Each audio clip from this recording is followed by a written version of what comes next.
जिनको सदगुरु अल्लाह वाहिगुरु राम से प्यार है, जिनको वहां से मिली आत्मिक शांति और बेशुमार प्यार है, वो किसी भी कीमत पे अपने इश्क को हासिल करने के लिए पहुंच जाया करते हैं।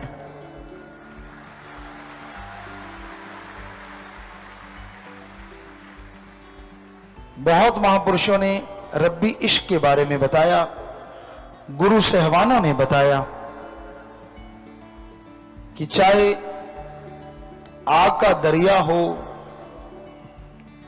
चाहे जमदूतों का पहरा हो, चाहे रास्ते में बब्बर शेर कूद रहे हों, बोल रहे हों, गरज रहे हों,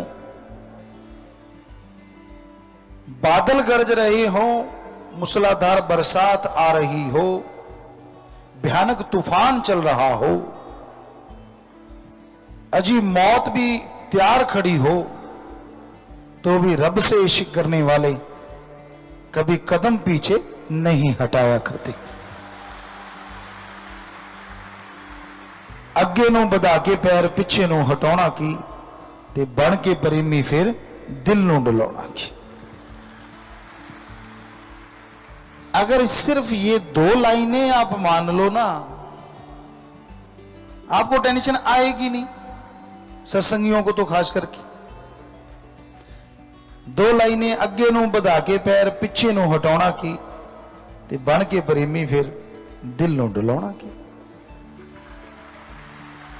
या तो आपने इश्क किया हो किसी बंदे से, या तो आपने इश्क किया हो चोर डकैत से, या तो आपने इश्क किया हो किसी पशु जानवर से।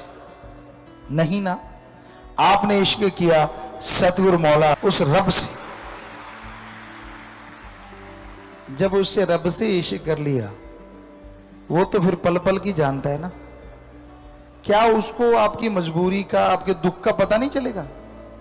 पर आप चलने देते नहीं, पहले चीखने लग जाते हो। एक इसी बात पे एक बात याद आ गई, आपको कई बार पहले भी सुनाई है।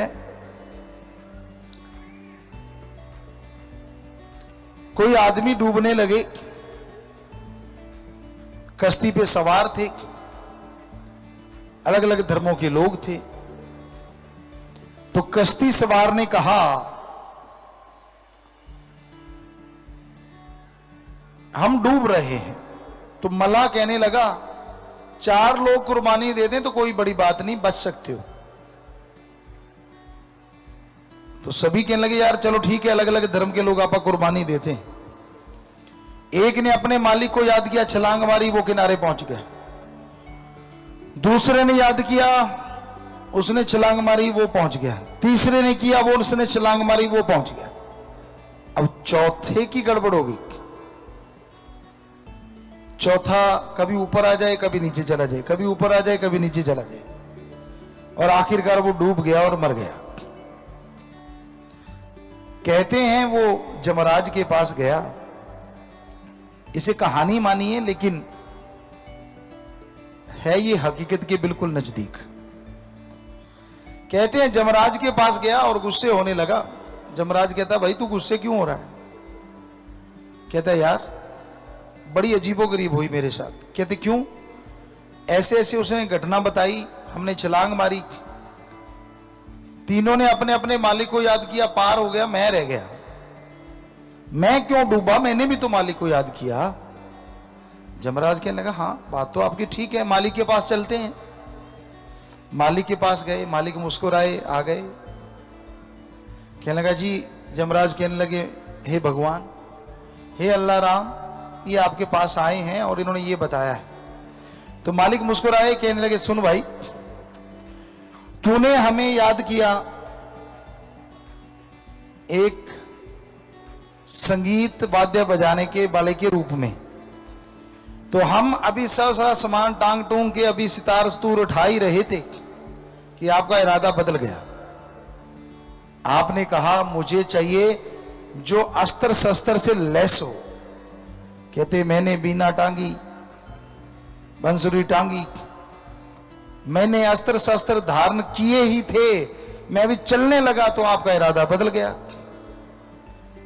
आप कहने लगे नहीं जी मुझे तो ऐसे नहीं, इस रूप में चाहिए। कहते मैंने वो रूप धारण किया ही था, तुझे बचाने के लिए चलने लगा, आपका इरादा फिर बदल गया। आप कहने लगे मुझे तो औरत रूप में आके भगवान बचाए। तो वो कहता जी फिर क्या हो गया, आप आ जाते। कहते मैं साड़ी बांध रहा था तब तक तू डूब गया, मैं क्या करूं।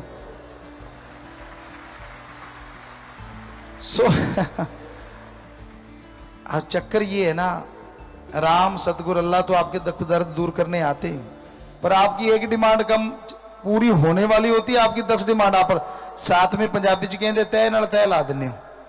पहले रस्सा बनाया करते थे, हम भी बनाया करते थे, आप भी बनाते रहे होंगे। तो उसमें सण हुंदी है, एक रस्सा बनता है उससे, तो कहते 2.5 नाल 2.5 लाती। सो आप तो 2.5 नाल 2.5 लाउंदे रहने हो। एक थोड़ी जी पूरी होने लगती है 10 नवियां तैयार, एक फाइल पूरी नहीं होने देंगे 10 नवियां तैयार लिख के भी रब्बा जे आ ही गया तो फिर आप ही कर जी। सो भगवान पे दृढ़ यकीन रखना बहुत जरूरी है। दृढ़ यकीन रखो, हो नहीं सकता कि आप जो करो और वो आपको खुशी का कोई कारण ना दे, मतलब ही नहीं है। दुनिया से उम्मीद मत रखिए, वो आपको दुखी कर सकते हैं, परेशान कर सकते हैं, टॉन्ट कर सकते हैं, आपकी खुशी को भंग कर सकते हैं। इसलिए हजम रखो, क्योंकि तेनू यार नाल की थे तेनू चोर नाल की, अपनी निवेड़ तेनू होर नाल की। तू तो ध्यान रखना अपने सतगुरु मौला से, वो तेरे पे खुश, और जिससे यारी लगाई अगर वो खुश है तो दूसरों से क्या टिंडियां लेनी है। फिर सीधी सी बात, लेना भी क्या है किसी से। पर अगर वो नाराज हो जाता है तो दूसरे चाहे लाखों खुश होते फिरें, वो जिंदगी का मजा नहीं आता जीने में जो उसके इश्क में आया करता था। तो इसलिए ये बहुत जरूरी हो जाता है कि आप अपने सतगुरु मौला से लिव जोड़ के रखो, उनसे तार जोड़ के रखो, दृढ़ यकीन रखो। क्योंकि जो दृढ़ यकीन रखते हैं उनके लिए रास्ते अपने आप बनते चले जाते हैं।